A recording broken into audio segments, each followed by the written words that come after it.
It is not easy to be a woman to come up to this position. Probably they are not respecting the gender. Probably they are not respecting the gender. Probably they are not respecting the talents. Even though we are a younger person to be a governor, I was not acting as a politician. I was acting as a people-friendly governor. I cannot say that I was acting as a BJP person. They were acting very negatively as a BRS activist because BRS took a stand to oppose central government and they were stamping me like that. The party's attitude was totally against the central government. I did not express the BJP's views. I was acting only as a governor, not as a politician.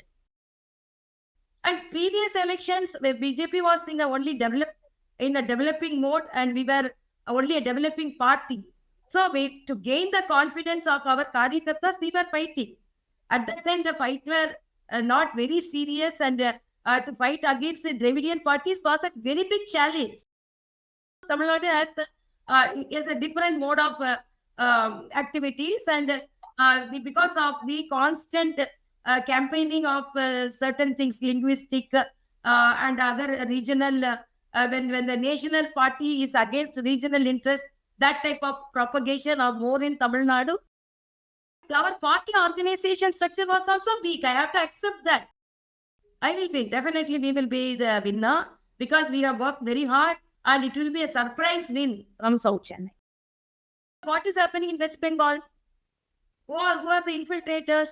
The infiltrators are getting the ration card, the voter ID card, and the rights of the citizens of the Bharat are denied.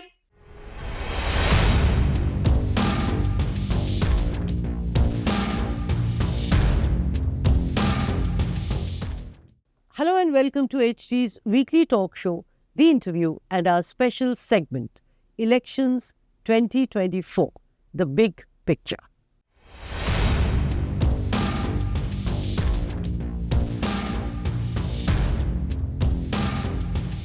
During her campaign, she would stop to eat vada, but only at stalls run by women.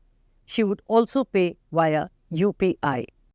She is among those who saw in Mr. Narendra Modi the makings of a Prime Minister much before he was elected as one.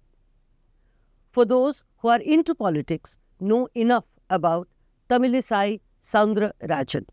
For those who don't, she is an activist turned politician turned governor.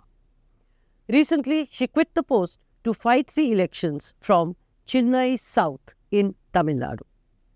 Firebrand and outspoken, Soundararajan has made the contest triangular and one to watch out for. We have her here with us after the heat and dust has settled. Chennai voted in the second phase. Tamilisai Soundararajan, as she looks back at her campaign and the road ahead in this edition of Elections 2024, The Big Picture.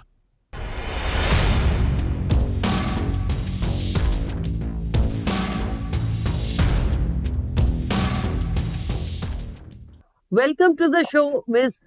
Tamilisai Soundararajan, and thank you for being here with us. I hope I pronounced your name correctly. Yeah, correctly. Let me begin with the Raj Bhavan. From its comfort to the heat and dust of the streets as a campaigner, how does it feel? I feel happy because, as you said, my comfort is not with Raj Bhavan. My comfort is with people.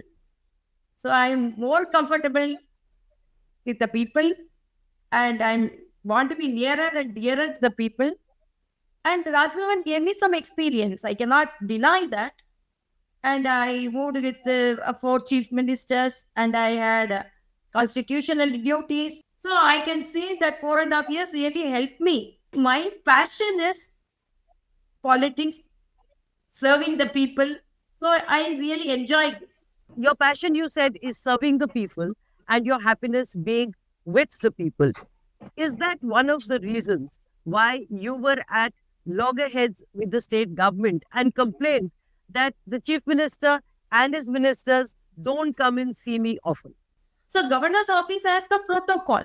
So when they voluntarily violated some of the procedures and they voluntarily violated the protocols, I want to make the people aware of that, because it is not easy to be a woman to come up to this position. Probably they are not respecting the chair. Probably they are not respecting the gender.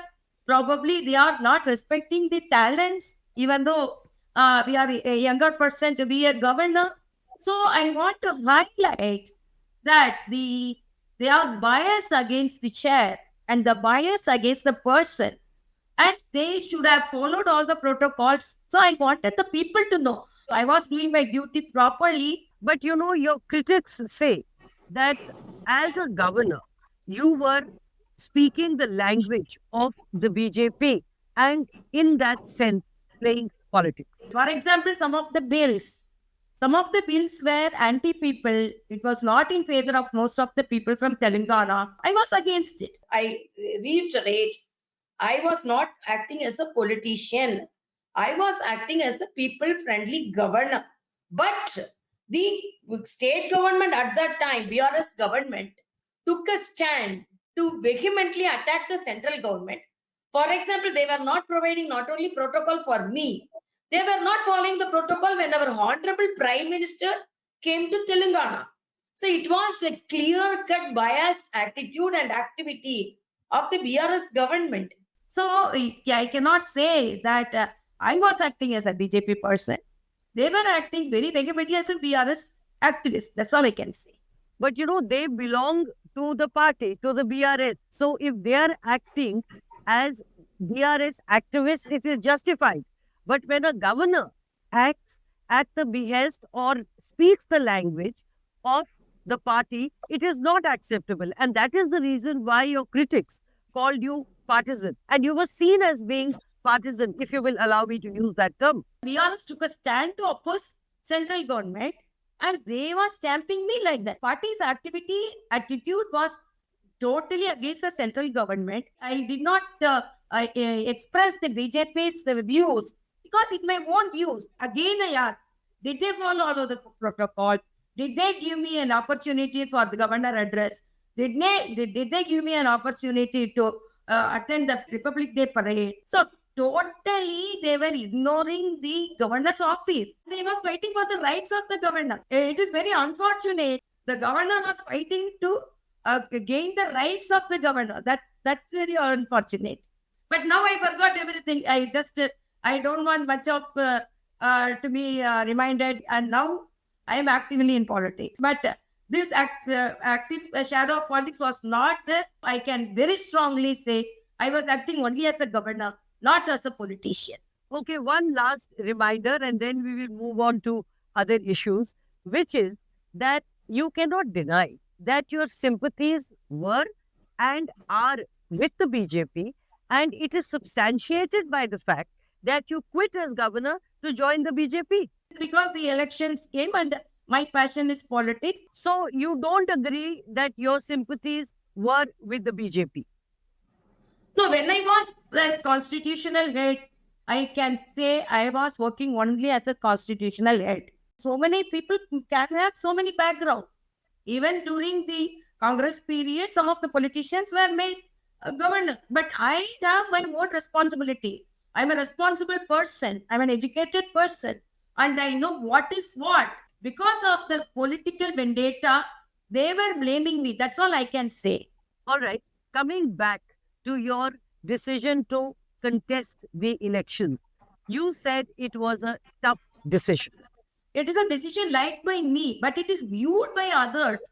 Others were thinking how a person can switch off from the very comfortable post to a candidate.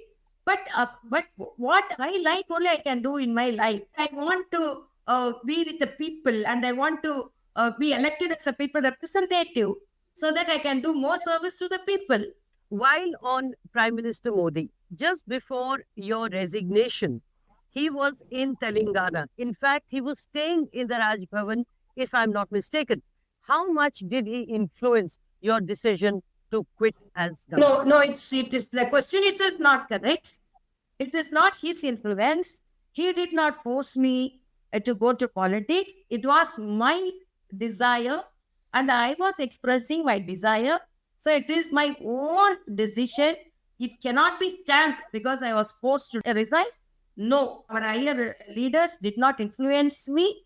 It is the influence of my liking, influenced me, liking for the people, influenced me. So I can definitely deny that our honorable PM or others influenced me. While on Prime Minister Modi, at one point you had compared him to Matney Idol and Tamil Nadu Chief Minister M.G. Ramachandran.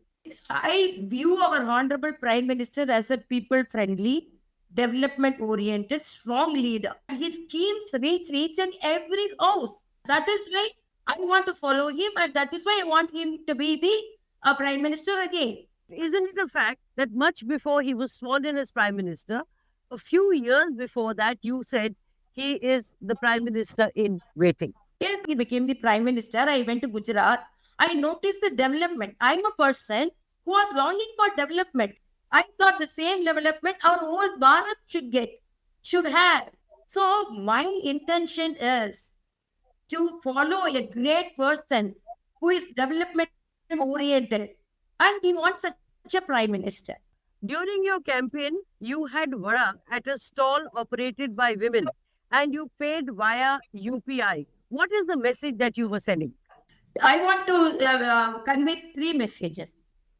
One, I want to endorse the women entrepreneur. I want to support that one. And another thing, when I was the governor, I had so much of protocol. But now I can get down and get a vada from the street shop. And apart from that, Digital India has reached the street vendors, and a woman who is running a shop can have a GPay. So that is the development which visible. We are not talking about development. We are visualizing the development. I want to convey about how the women entrepreneurs are developing, and a person from a marginalized family, and she could have a shop, and she could have a GPay, and she could have been a very good again, not only women empowerment but also economic empowerment. So that is visible. That development activities are visible. So I want to convey the visibility of the development mode of our honorable Prime Minister. Coming to your constituency, you know, Chennai South is a high profile constituency and you are contesting against a sitting MP who won with over a 2 lakh plus margin. Isn't this a challenge? It's a challenge, but it's not impossible. Why I selected South Chennai? Because I'm the voter of South Chennai for the past 30 to 40 years. And I know the nook and corner of South Chennai.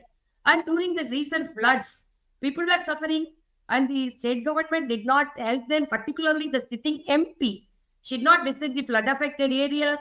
She was not standing with the people. She was not consoling the people. When I went around, there were no any developmental activities. So I want to develop that constituency. And as you said, more educated voters are there, youngsters are there, first-time voters are there, and young voters, they were expecting more from their constituency, from the MP. So I think I have done well in my campaigning, and I will win. You know, but you have lost 5 elections in the past, including 2 parliamentary elections. What is the basis of your confidence of a win this time? What has changed? In fact, in 2019, it was Prime Minister Modi's peak time when you lost to Kanimoi.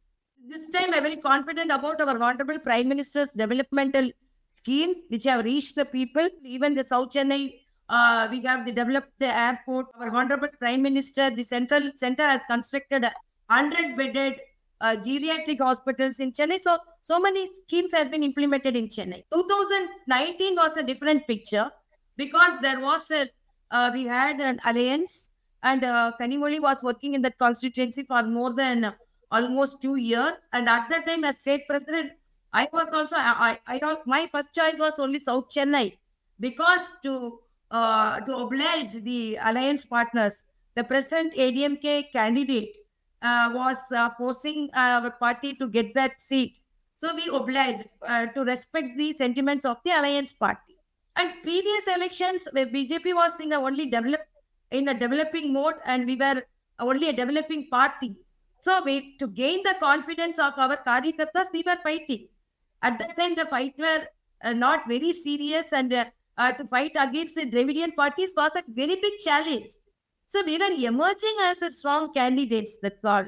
It was not only I was defeated. The field was like that all over Tamil Nadu, because Tamil Nadu, it is not easy to win the elections. Tamil Nadu has a different mode of activities, and because of the constant campaigning of certain things, linguistic and other regional, when the national party is against regional interest, that type of propagation are more in Tamil Nadu. So because of that, we were, as a national party person, I was unable to gain. But now the picture has been changed. Our party organization structure was also weak. I have to accept that. So I cannot blame that being a BJP person, I was unable to gain.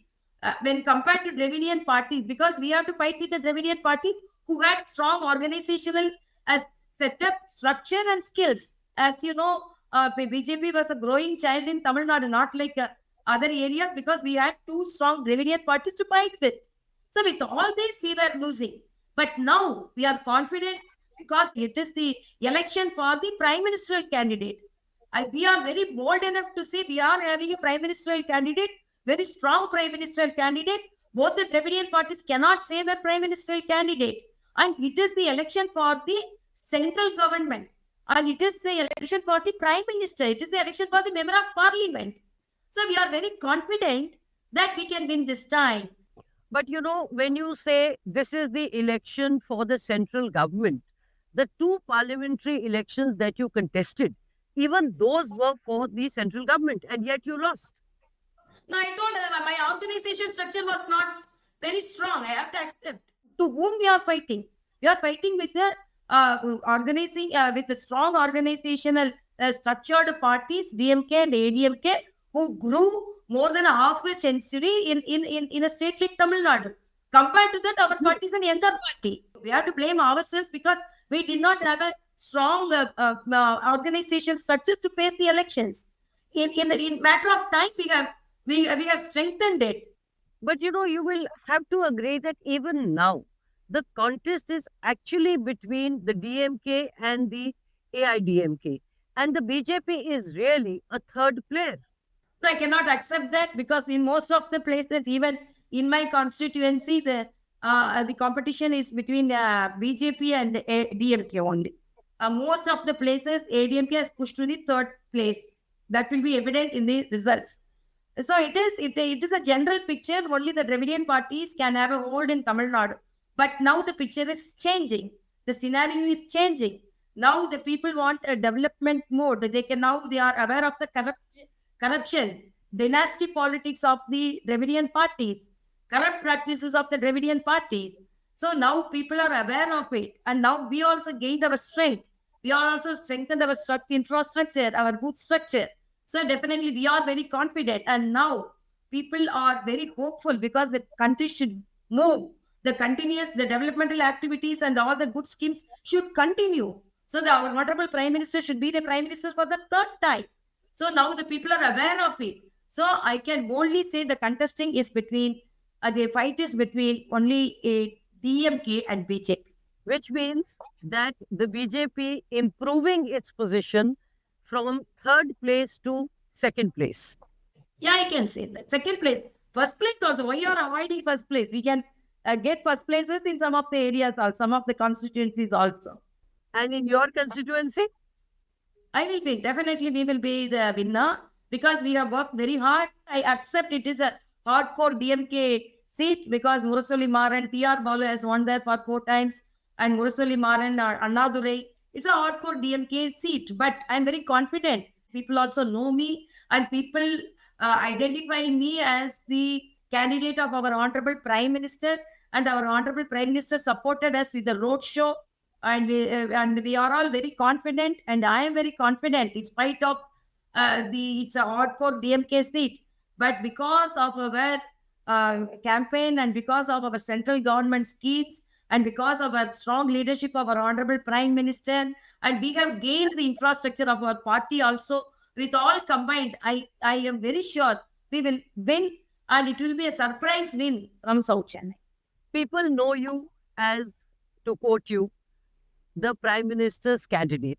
But that is true of each and every BJP candidate. And if that argument was valid, then the BJP should be 500 par rather than 400 par.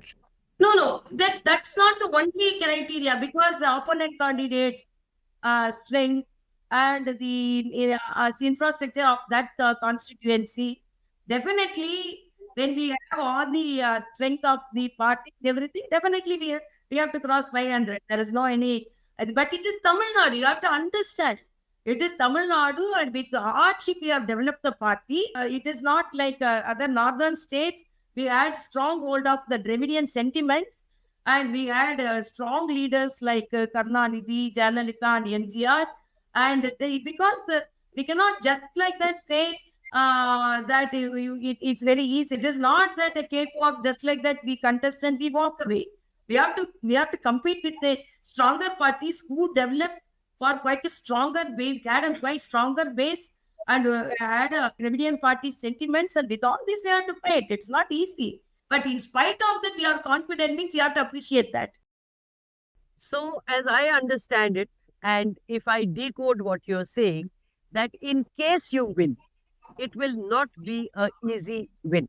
Yeah, I accept it. It will be it will be a difficult win only, but marginally we will win. What do you see as your biggest challenge during this campaign? Biggest challenging is the Dravidian parties, the strength of the Dravidian parties. And both the Dravidian parties have significant percentage of votes, constant percentage of votes. Whatever may be the ruling situation and whatever may be the political situation, the political scenario, they constantly have some percentage of votes. So that is a challenge for BJP in Tamil Nadu.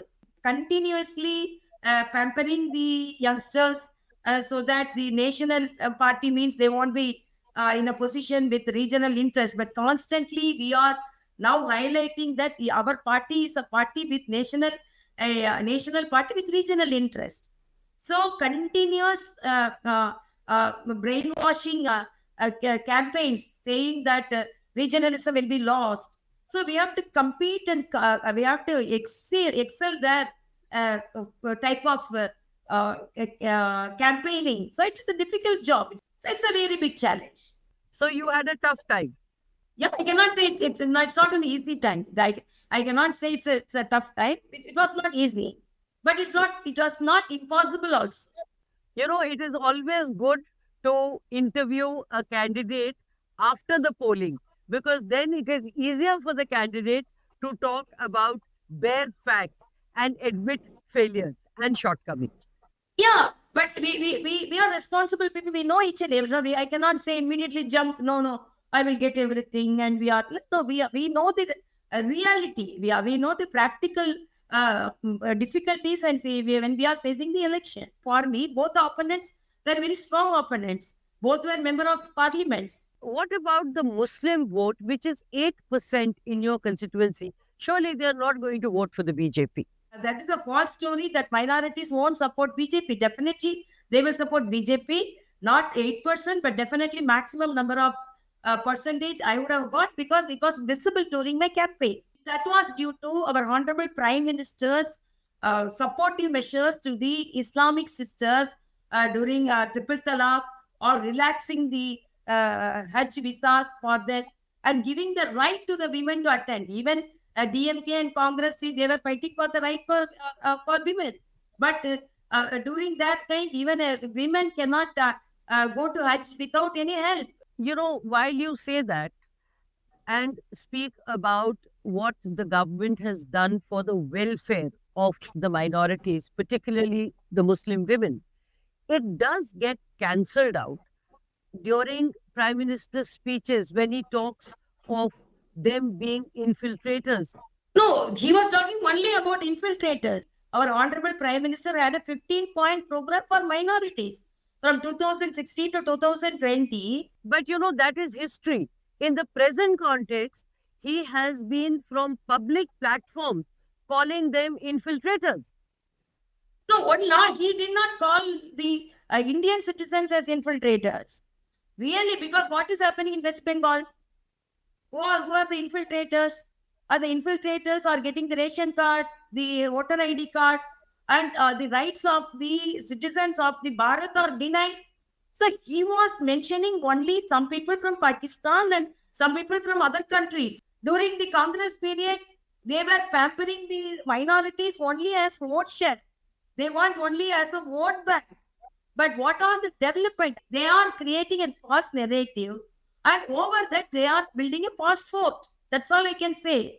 How real is the fear from the India bloc, considering that the alliance is a reality and the DMK is flagging it?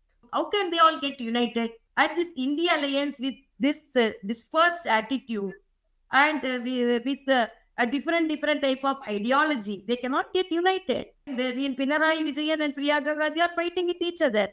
So they cannot get united. And definitely the people, when they weigh a strong leader and they weigh this dispersed and disintegrated India alliance, definitely people will support our Honorable Modi. How do you analyze the turnout in your constituency? It was around 54%, if I'm not mistaken. Chennai, all the three constituencies turnout was less. Not only Chennai, when we view all the urban constituencies, because in Chennai it was the hot sun. And another concept they are telling, the election commission has removed some of the voters, BJP supported voters, and significant number of voters removed because of some activities. And another thing, the election commission suspect because of the holiday, the people want to take leave for 3 days, and they were not against the parties, but they want to enjoy the holidays also. So there are varied reasons. It is not political. I cannot say it is only political reason for the reduction of the percentage of voting, because personal reasons also. But according to me, the same percentage we have reached, and pro BJP voters have voted prominently. How real is the 400 plus seats slogan? And in fact, after the first two phases, people have started saying, and I'll say this in Hindi and translate it for you, Ab ki baar 2004, thereby implying that the BJP's fate will be similar to the India Shining campaign slogan in 2004. What is your take on that? That is their wish. It is not people's wish. That they want to put a false narrative saying that from the beginning they want to create a psychological mindset that cannot act, because this is the false narrative set by the opponents. People are not telling like that. And I am very sure that even the first two phases, a significant number of voters would have supported BJP alliance, and the next other phases also it will be supported by the people. It's a false narrative set by the India alliance. You know, when you're talking about a psychological mindset, actually the BJP seems to be doing that much more than the opposition by hammering that we will get plus 400 seats. Now, confidence cannot be ignored, no? Recently, state elections occurred in the 5 states. We have captured 3 major states. So that is the evidence. We are not building our fort on false narratives. We are building our fort on reality. And people are supporting us. And we got the states from Congress. We snatched the states from Congress. And now you can see how the Congress is weakened. How many candidates are not able to face with the label of Congress, and they are quitting the Congress. All thanks to the BJP.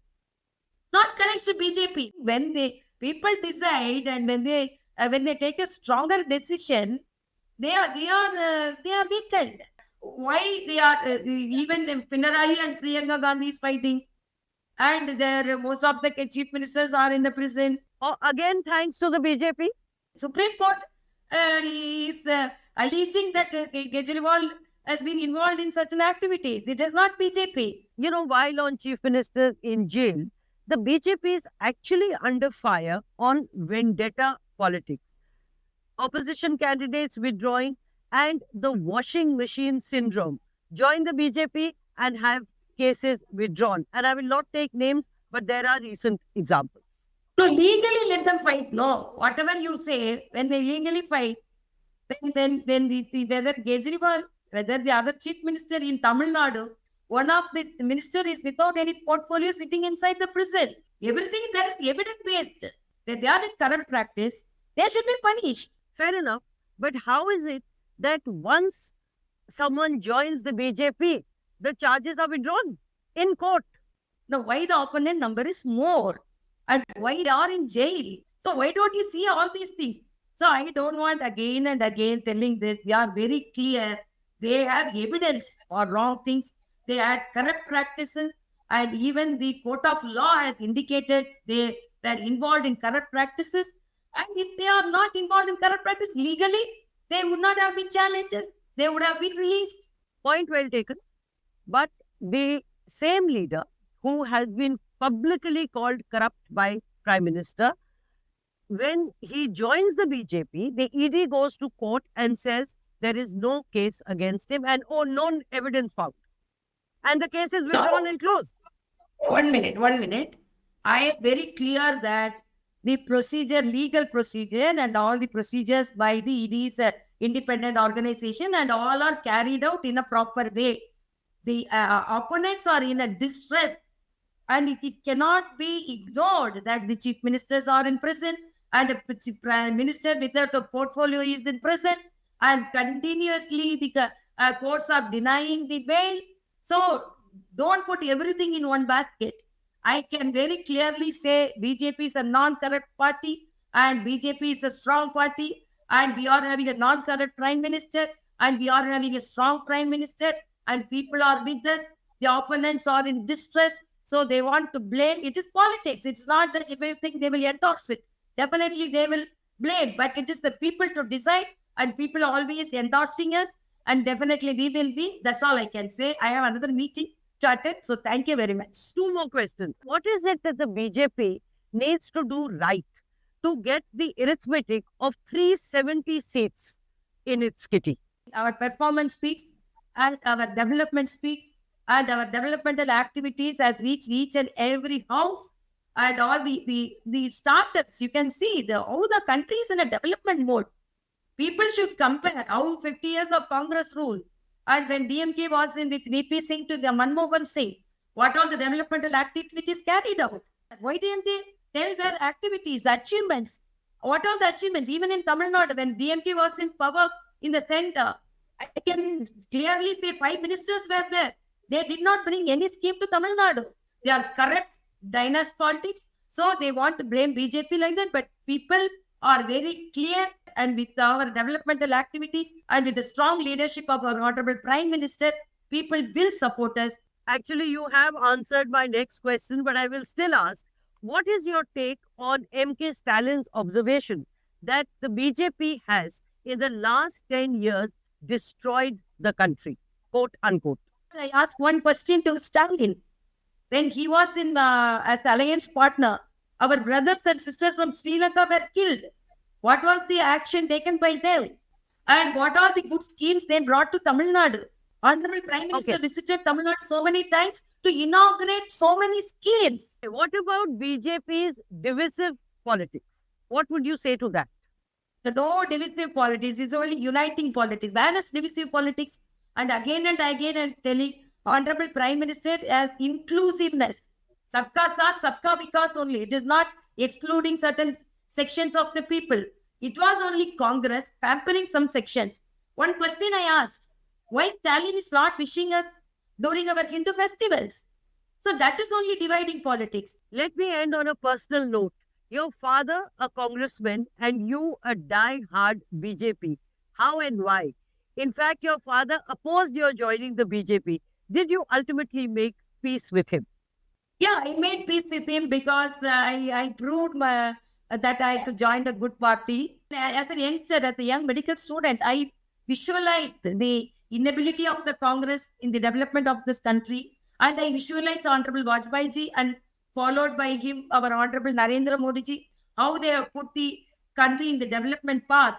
So that attracted me, and now I feel my decision is correct, and even my family has accepted my decision is correct because the country has developed, and I have taken a correct choice even 30 years back. Ms. Tamilisai Rajan, thank you very much. Thank you for your time and thank you for being here and taking all the questions, though many a bit aggressively. No problem. You are confident to face any challenging questions. Thank you so much. Nice talking to you.